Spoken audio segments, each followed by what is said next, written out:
Well, thank you very much. Great honor to be here, this magnificent house known as the White House. We're pleased to welcome members of Congress and so many incredible entrepreneurs to the White House to celebrate the work of the Small Business Administration as it enters its, believe it or not, 65th year. I'd like to just say that Senator Jim Risch is here. Jim, thank you very much. Marco Rubio, a strong competitor, I will tell you that. Senator Joni Ernst, who's been my friend for a long time now, and we appreciate you being here, Joni. And they love you in Iowa, don't they, huh? Steve Chabot, where's Steve? Steve and Mike Kelly. Good, Mike. Thank you very much for being here, all of you. We really appreciate it. I want to thank Administrator Linda McMahon for doing a tremendous job helping small businesses all across our country. She has been incredible. I've known her for a long time, and her husband and herself built an incredible business. She's determined to transform America and American dreams into reality. We also want to thank my daughter, Ivanka, for her incredible work on behalf of small businesses and women entrepreneurs. Your stories, and this is really a fact, and I've read some of these stories, but they demonstrate what it takes to succeed.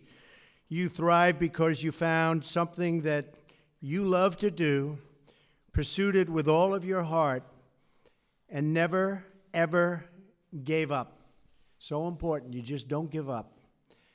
America is on the verge of a golden age for small business. We're ending job-killing regulation. These folks know that very well. And we're really ending at a record pace, I'll tell you.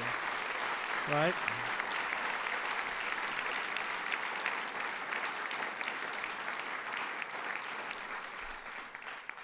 We're eliminating the massive restrictions on American energy, and numbers are going to be released next week that are going to be earth-shattering as to what we're doing with energy and the amounts of energy we're producing, far greater than ever before.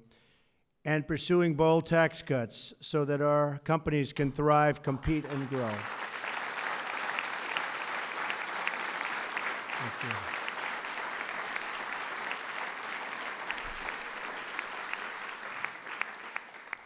Our stock market has reached an all-time high today.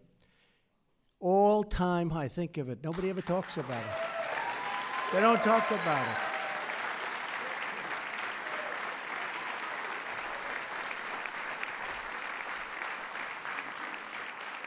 I keep telling General Kelly, General, come on, let's go. You're chief of staff. They don't talk about the all-time high stock market. And they don't talk about another factor, that unemployment just hit a 16-year low. They don't want to talk about it.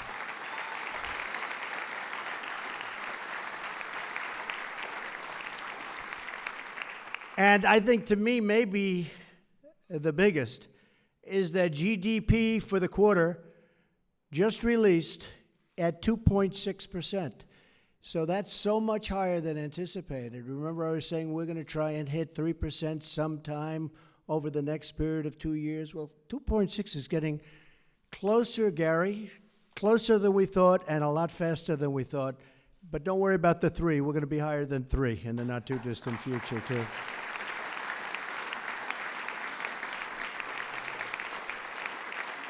So we're setting economic records, and we're very proud of it. And that's, a very big thing. And the jobs are coming pouring back. Factories are coming pouring back into our country, Jobs are coming back. You saw the Foxconn last week. They're going to spend $10 billion, but he is one of the great businessmen of our time, and I think the number is going to be $30 million. So he told me off the record he thinks he may go $30 billion. Think of this. He may go $30 billion investment.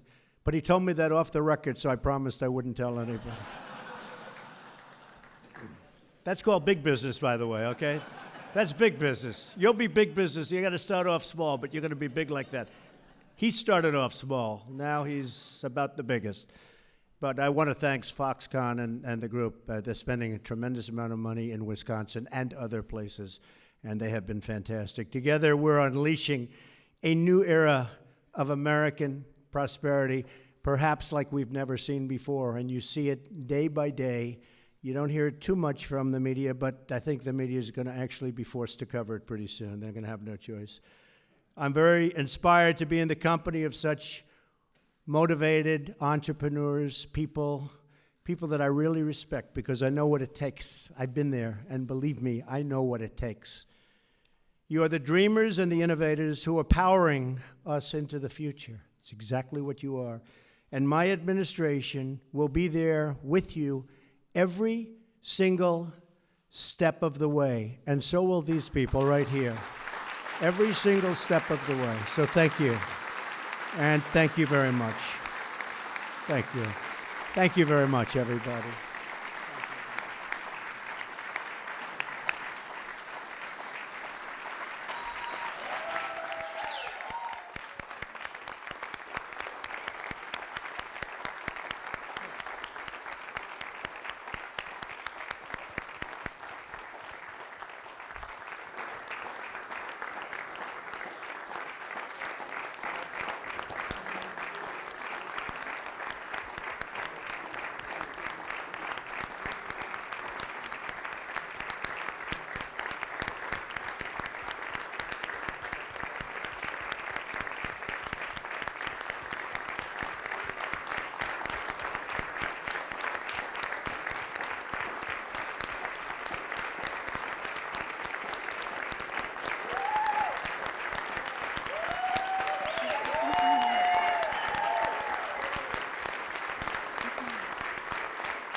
So I think we're waiting for Jenny Korn. No, I'm right here.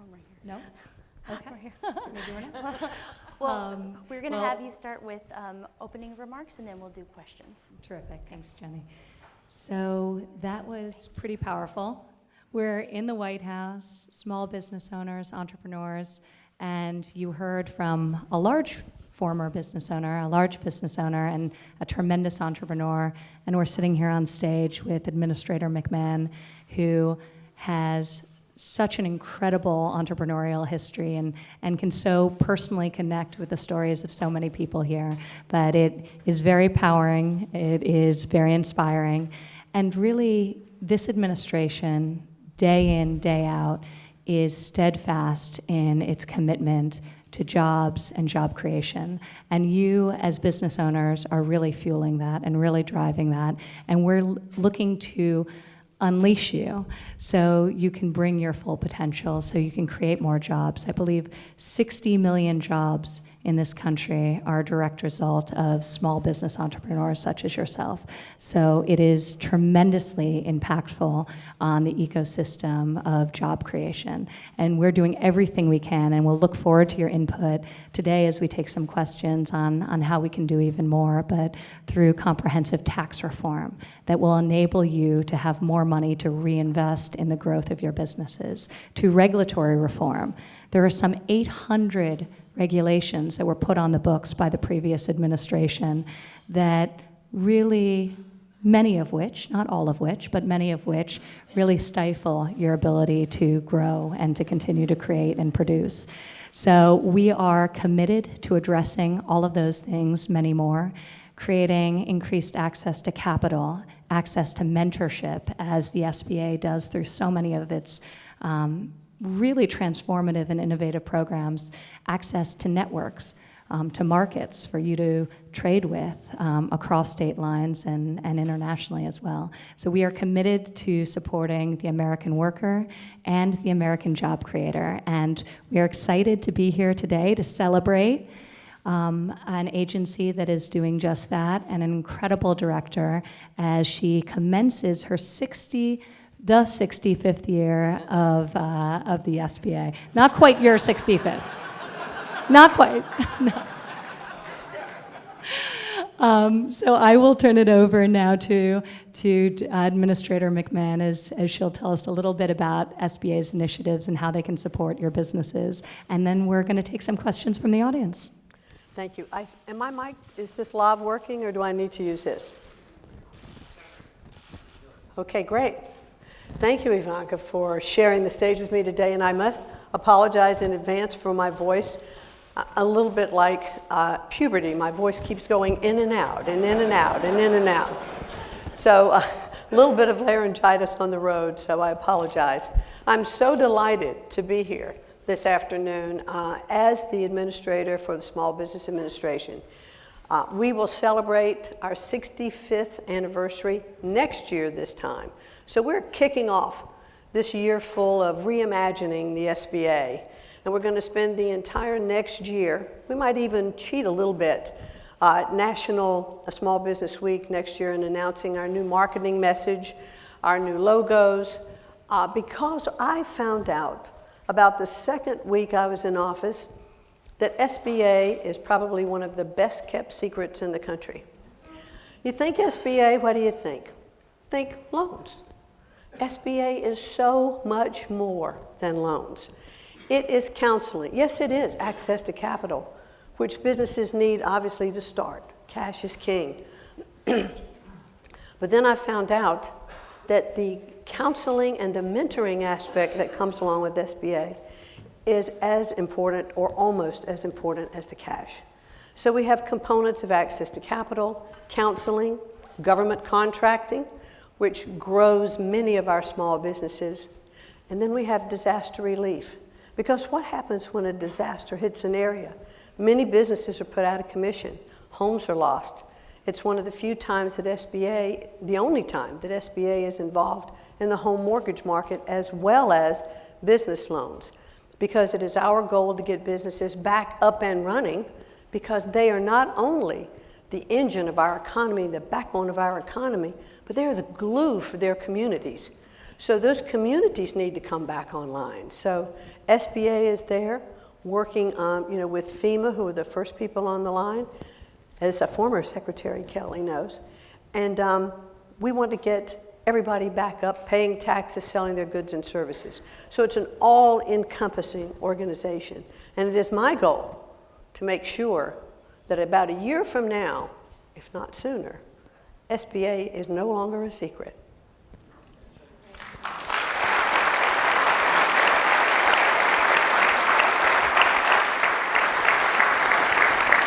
Thank you so much, Administrator McMahon and Ivanka. You have such great champions of the small business community here, along with President Trump. And we want to now hear from the small business community. So if you have a question, please go ahead and raise your hand, and I'll come over to you, and you can ask your question to the administrator or Ivanka. Yes, sir. If you could tell us your name, your company, and your question. Hi there, I'm Jeff Dykes. I'm a firefighter from Wisconsin. I started a company called Northern Star Fire. I've been a firefighter for over 20 years. I know how to do that job inside and out, but I recently invented a new style of compass that's going to save firefighters' lives. What I'm struggling with as a new business owner is the ins and outs and the daily operations to run that business. What advice do you have for someone like myself to get over that hurdle and increase my business knowledge? Well, I think one of the things that I've just been talking about, the mentorship aspect of SBA, we have so many services.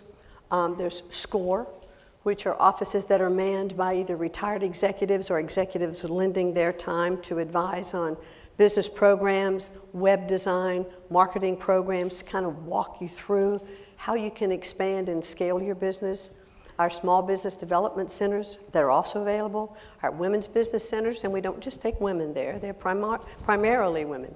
But you can go to any of those district offices, and there's 68 district offices around the country. I'm sorry, you won't go to the district office and find those. Those are even more bountiful than the district offices in every state. And you can go to sba.gov and look at the different modules, and it's 24/7. You can self-study. So lots of tools that are available. This was one of the things that I got very excited about in early discussions with Mrs. McMahon about the capacity of SBA, because it's true, most people think about it purely along the lines of capital. and availability of capital and credit and how they can support businesses in their growth in that regard. But these mentorship opportunities really are very impactful. And as I go into the country and I meet with entrepreneurs, consistently they talk about one of the biggest barriers to scaling a business or starting a business is lack of mentorship opportunities, and that's ultimately what made the difference in terms of execution upon their ideas. So first of all, congratulations on now being a small business owner and job creator. Thank you for your service prior to that as a firefighter. And my advice to you would be to look at the whole ecosystem of mentorship opportunities as you think about how to start this business for the first time. Listen to a lot of people, including people who tell you your idea are bad, and internalize that feedback. But ultimately, I think that thinking through and bringing on partners and people and employees that can complement your skill set and help you to think about the execution of your business plan is critical as you think about scale in a meaningful way. So in addition to utilizing resources, in addition to getting feedback within the community from people about the idea and about the concept, also think about how you can supplement your team to complement the skill set that you have. Thank you. Any other questions? Okay, here. Have your name and your business name. Hello, my name is Sherry Garner-Brumbaugh, and I'm from Findlay, Ohio, and I am a proud owner of a trucking company, a second-generation woman-owned trucking company now. And I have a question for you, Ms. Strom. Our family business is about 50 years in the making, and one of our challenges after starting with one truck, and now we're close to 100 trucks and 150 employees that started with one employee. Some of our challenges are hiring qualified workforce. Truck drivers and technicians, those are our challenges. Finding skilled workers to fill those jobs and the training they need for those good paying jobs, it's surprisingly difficult. What do you have any thoughts on how we could solve this problem together as a nation to fill these good jobs? Well, you've raised an incredibly great point and an enormous problem, and this is something that really the administration has really been informed by the private sector when we meet with large employers and they tell us one of their single biggest challenges is the skills gap that exists and that they have available jobs that they're unable to fill because people don't have the adequate training. So time and time again, we'd hear this from the larger employers, but it's all the more problematic for the smaller employers who don't have the benefits and can't necessarily be as competitive, but are competing for those same jobs that limited people have the skills to fill. So we've actually, as an administration, been enormously focused on technical education, skills-based education. The president just signed an executive order a little over a month ago where he's going to dramatically expand apprenticeship in this country. It's been very, very successful around the world in really giving people skills-based education and creating industry-wide certification and credentialing so that people like in an industry such as yours can have a recognized credential that is portable and they can take with them from state to state that recognizes that they are trained in the areas that employers need them. So it will benefit obviously the large employers, but very importantly the small business owners as well. One of the things we found that is very successful is also the teaming of industry and the community colleges and the technical schools. So many employers are actually working with their community colleges and helping them develop curriculums that train their students and they employ them on the other side. So that's something that's really been working in the private sector, and we're looking to really fuel and scale at a national level. Thank you. Thank you so much. Do we have another question? All right, this young lady over here. What's your question? Hi, my name is Tana Green, and I started a company called Blue Bloodhound. And Sherry, this is for you, and this was not a setup. So I created an online marketplace for professional truck drivers when they're in need of work to match with a motor carrier who needs a driver. So we're just rolling out, but my biggest concern is the regulations that are going to stop me from growing. And my concern is for all small businesses in all industries with what can we do with this regulation issue to help us through these phases. Well, I think you heard the president when he started off, and I'm so appreciative of the fact that he has rolled back already so many regulations and make it possible to move forward. And remember, I think he was only about less than a dozen days in office when his executive order stated that for every new regulation you want to create, you've got to get rid of 2. And I think that is really bringing down the regulatory environment in our country.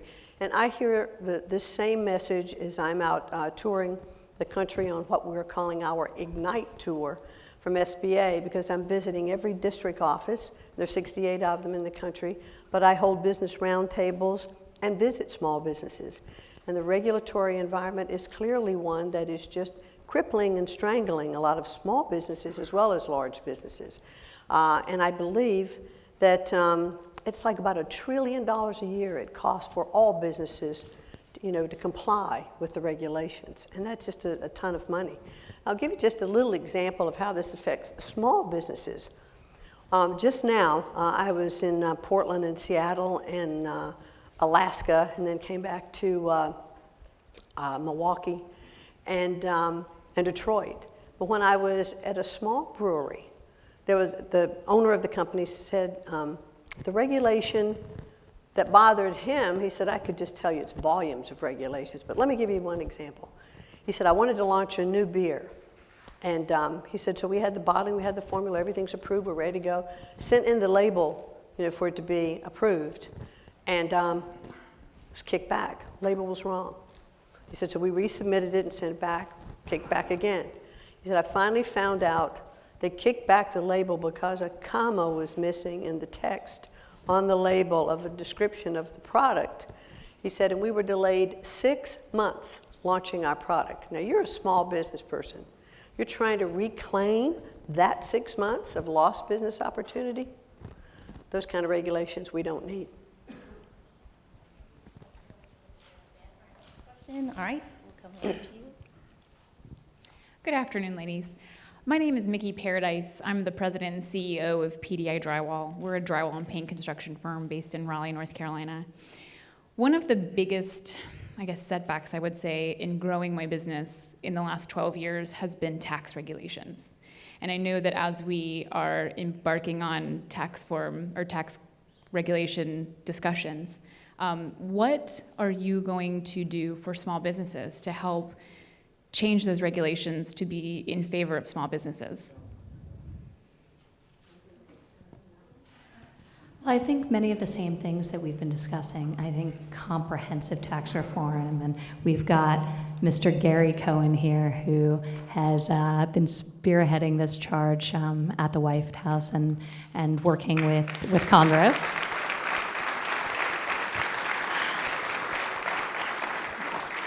So you can definitely pick his brain about tax reform. It's definitely high on his mind these days.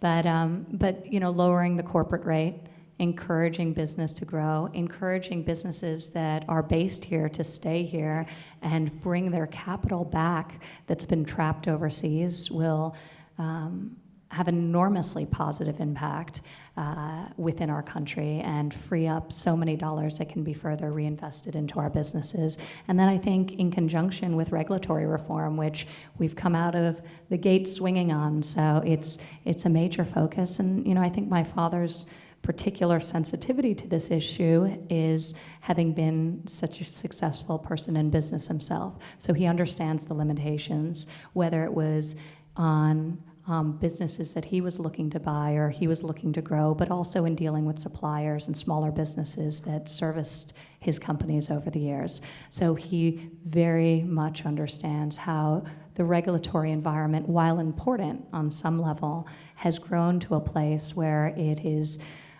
the unintended consequence is really stifling the entrepreneurial spirit. And we're going to bring that all back, and we've started doing it. Tax reform is going to be so incredibly important for business, but for every American. So we're very, very optimistic about both of those things and continued progress. And I'd just like to add again, as I'm touring the country, small businesses will say to me, look, any kind of tax reduction will be great. Just let me know what it is. What's going to be my percentage? I'm not worried about the loopholes. I'm not worried. Tell me what the rate is going to be so I can plan my business. And without fail, every single one of those businesses tell me they will take that money and reinvest it in their business and grow and hire more people, and that will continue to grow our economy. So we'll see that growth when we see our tax rates come down, especially those that are in either sole proprietorships, LLCs, or sub-S corps, which all that money flows through. Are you a sub-S corp? You know exactly how that works. So we're working on it. Great, thank you. Our next question. We have our next question. Hi, my name is Richard Dabney, and my business is a franchise business, The Flying Locksmiths, in beautiful Ann Arbor, Michigan. So I've had over 30 years in different size businesses, different industries, with many ups and downs. So today my question is for Ivanka. What do you feel has been your biggest challenge in business, and what do you feel has been your biggest or most exciting success in your businesses? Thank you. Well, I think as an entrepreneur, you try to balance your own time, your own energy, your own focus, and especially when you think big, you sometimes have to slow yourself down to build foundationally to enable you to grow and enable you to scale. So to actually impose a certain level of discipline upon yourself to enable you to achieve the growth you want to achieve. And especially in the early days, it's very hard when you have limited people, limited bandwidth. You're just launching a product or a service, and you hopefully feel some of that early momentum. So I think when you are an entrepreneur, you have to be a visionary, but you also have to be an executor.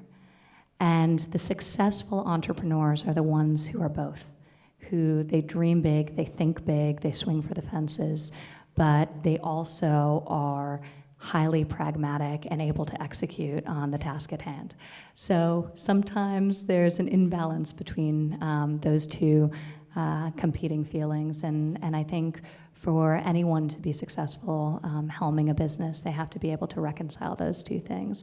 And ultimately, we were talking about it before, whether in the forms of skills training or recruitment and hiring, but you're as good as your people. So investing in your teams, investing in your employees, and making sure that you've cultivated a group that complements you, that challenges you, that pushes you, and that will enable you to succeed. So, for me, I think success in any business that I've ever witnessed that is scaled and done tremendously well, it's because they have a great team and great people. Okay, our next question. Thank you all for doing this for us today. I appreciate it very much. My name is Danny Vargas. I'm the president of a company called Varcom Solutions. We are a marketing, public engagement, and communications firm. We are an 8A company, and we're a service-disabled, veteran-owned small business, originally from New York City, but we've been based in Northern Virginia for the last many years. Virginia is the #1 state for veteran-owned businesses, and as a minority-owned business and as a service-disabled, veteran-owned business, our right to pursue the American dream is something that I hold very near and dear to my heart. But I am wondering, I'm curious, as to, over the last several months, I'm sure you've had the opportunity to meet a great number of entrepreneurs. Is there one particular story that stands out in your mind as probably the most inspirational story of from a small business owner? Oh, wow. It's been incredible to hear so many stories. And not just since I've had the great fortune to be part of this administration, but also during the 2 years prior, campaigning and traveling around the country. And one of the unique things about this experience, and in this case, my father was running for president of the United States, people would come up to you wherever in the country you were and tell you their stories. with such tremendous detail and tell you of their hardest challenges and share with you things in a way that they never otherwise would have. You could have walked the same streets, met the same person, and they would never open themselves up to you in the same way they do during the process of a campaign and now today being part of this administration. So I feel blessed for the candor in which people share their ideas and their perspectives and their personal stories.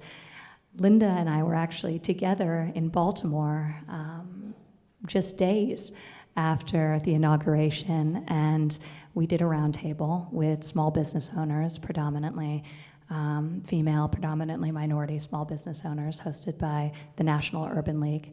And one of those women who I've stayed in touch with today and actually brought her over to the White House a few months later is named Lisa Phillips, and she had a small business, a party planning business.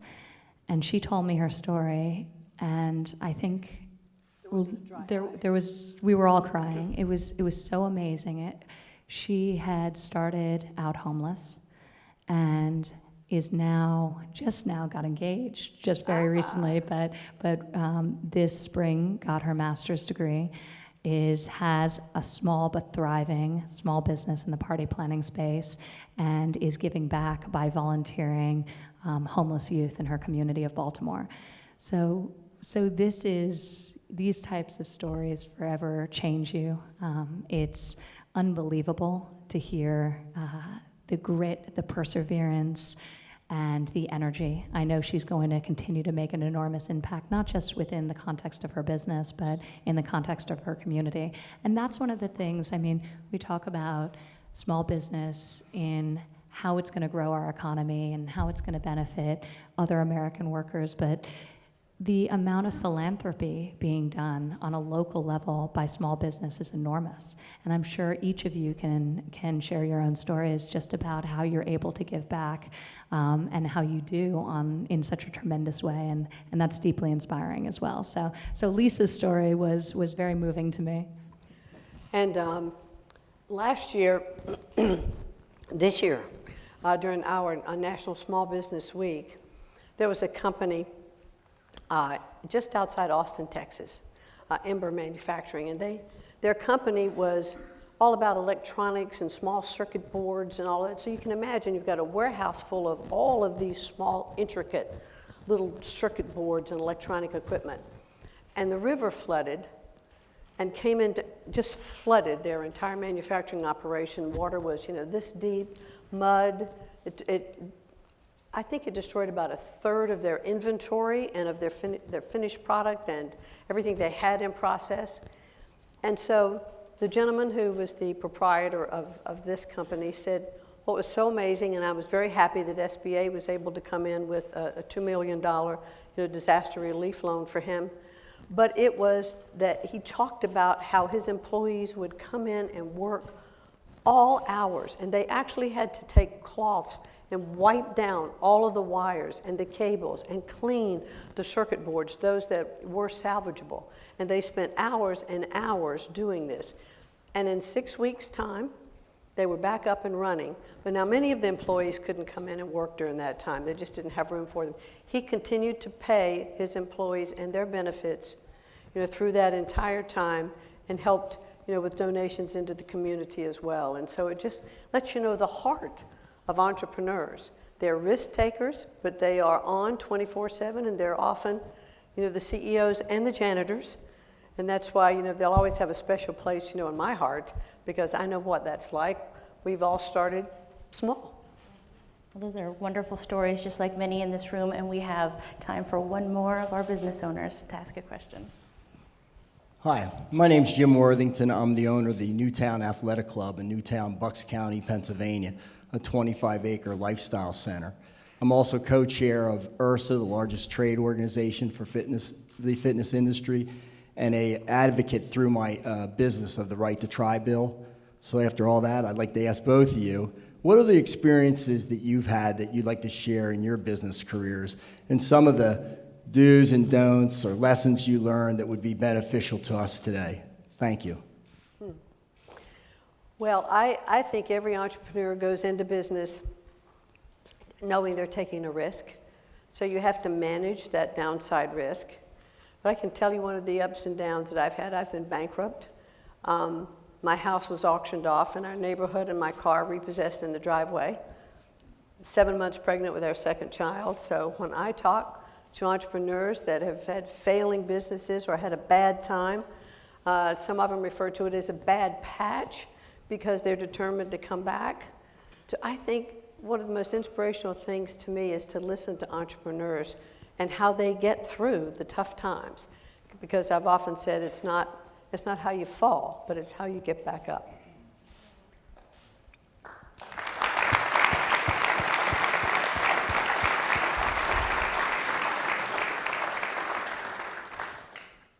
I've had an interesting experience in that I both am an entrepreneur and having started my own business, but also worked within the context of a family business that was highly entrepreneurial. So I've had both, working within a large family business, having started my own small business, and ultimately grew it to be a rather large business. But I think for me, one of the real challenges was managing the competing demands of raising a family and running a business and working within a family business, and then politics got layered on top of all of that. And then I got pregnant with my third child in the midst of all of that. And one of the things I will say, there's no right answer, and people ask about balance a lot, and I'm always sort of dismissive of it because I don't think you can plan for balance. You can strategically structure your schedule to avoid work travel, and then coming home and having an event where you have to be out, and so you can manage things like that, but we all know that we're one kid's illness away from losing all balance. There's no way you can plan for certain things, and I have found that every time I think a challenge is large and will be hard for me to overcome, that's been put in my path, or anyone else that I've met with that has been successful, if you grind through it, you get through it, you look back in retrospect, and it feels much more manageable than it was in the moment. So, this sort of perspective and staying in the moment and keeping a laser focus on what your priorities are. So I tell people not to architect their life for balance, but architect their life in a way that's aligned with what their priorities are, and constantly measure yourself against your priorities and try to ensure that you were where you needed to be over the long term, and give yourself a little slack in the short term. But I will say, as an administration, we're very focused on thinking about how we empower the American working family, and how we empower not only business owners and entrepreneurs, but how we enable people to achieve a manageable balance through policies around making childcare more affordable and accessible, advocating strongly for paid family leave, to support the reality of the dual income modern working family. So thinking through policies that can support the family, I think, is informed by what I have seen and what I've witnessed as an entrepreneur. Great. Thank you. Thank you so much for all your questions. This has been such a pleasure, and really, Administrator, I just want to congratulate you on embarking on this 65th year at the SBA. We have no doubt that under your leadership, the agency will do just incredible things, and it's been a pleasure to meet each and every one of you, because you are each the realization of the American dream. So this has been a lot of fun for us, and thank you. Thank you, Linda. Thank you. Thank you so much, Ivanka, for sharing the stage with me today. And I would like to thank the President, really, who started this administration, well, all through the campaign. He talked about the economy and jobs. He talked about small businesses, that they were the engine of the economy, the backbone of our economy. And he has shown himself from day one to be such a supporter of small businesses. He is going to push through tax reform, healthcare reform, regulatory reform, because it really will benefit all of our businesses. As I travel and listen to small businesses, all over the country, the themes are the same. And they know that we are in their corner. And when I am out talking to these small businesses as administrator of the SBA, I want them to know that they have an advocate in Washington, not only in me, but in the administrator, but the strongest advocate they have is the President of the United States. He has lived his own American dream. He believes in it, as do I. The American dream exists for all of us, and small businesses will continue to drive it home. So thank you all so very, very much today.